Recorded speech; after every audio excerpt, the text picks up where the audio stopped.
Guys, I wanted to take a few minutes and just show you a couple of minor tweaks to some effects that I've introduced over the last few months, thanks to Sean and Gil and the guys.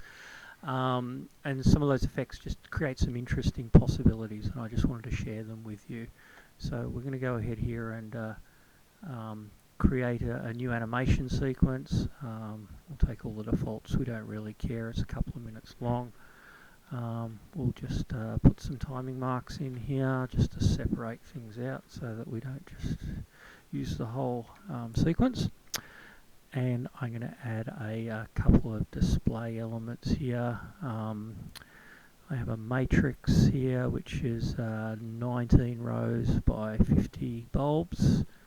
So we'll add him in. Let's just start with him and we'll do the first effect first.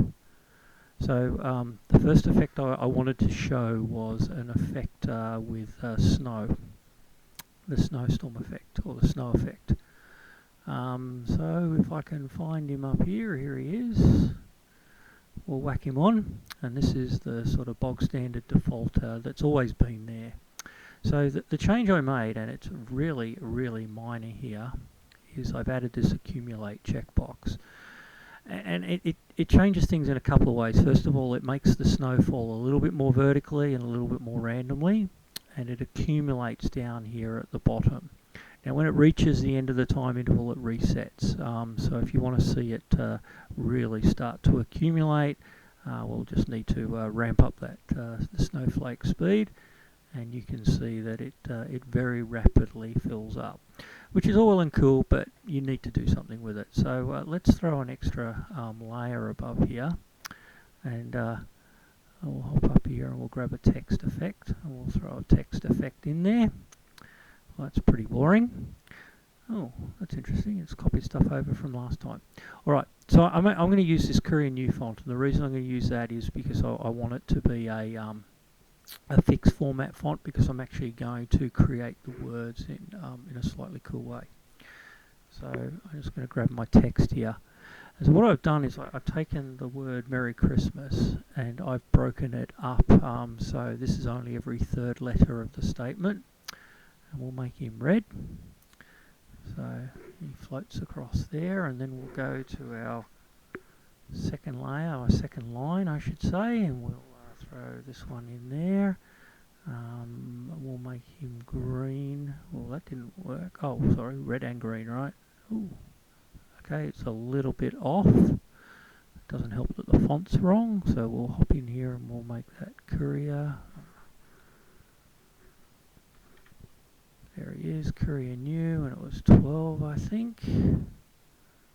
Okay, a little bit off level, but that's okay, we can deal with that in a second. We'll grab our third line of text.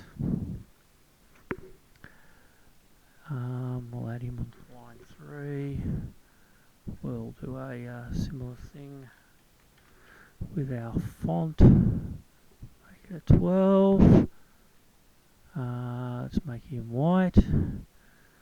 And we'll go back up here and we'll have a look at where we're positioned. So we're positioned on 66. So I'm going to make all of them 66. We'll do the same to line 3. Make him 66. And we get the word Merry Christmas, the snow falling down in the background. If we were to extend this effect out a little bit more, it'd give a bit more time for that snow to accumulate. And so you get a kind of a cool snow gathering effect sitting behind the text as it scrolls across in some nice colours. The fonts have to be fixed. If the fonts aren't a fixed size, then it actually doesn't line up properly under multiple layers. So yeah, that's pretty cool. Alright, so the second change I wanted to show you relates to pictures, and some things I've done with pictures which aren't really there to do pictures, but to give me some greater control over some things. So I'm going to bring my house model up. Here, what can I get rid of? I'm not going to use blending. Alright, so you can see there's my matrix sitting there in the middle. I'm going to add my I got some GE color effects that I got many years ago, and I'm going to throw them in. Now, they're in all sorts of pieces, so I'm just going to grab my color effects. Well, actually, I'm also going to add, I've got another one here, which is the CE color effects. There's a long straight line, which lets me do some things. So I'm going to play with bars, and normally when I'd play with bars, I'd throw something on like this. I don't know why it defaults to up. I never use up. Right, there we go. The usual Christmas colours, and it slides across. And look, it looks pretty cool. But you know, it's a hollow house effect, and that's not really what I was looking for. So let's delete him, and what we'll do is we will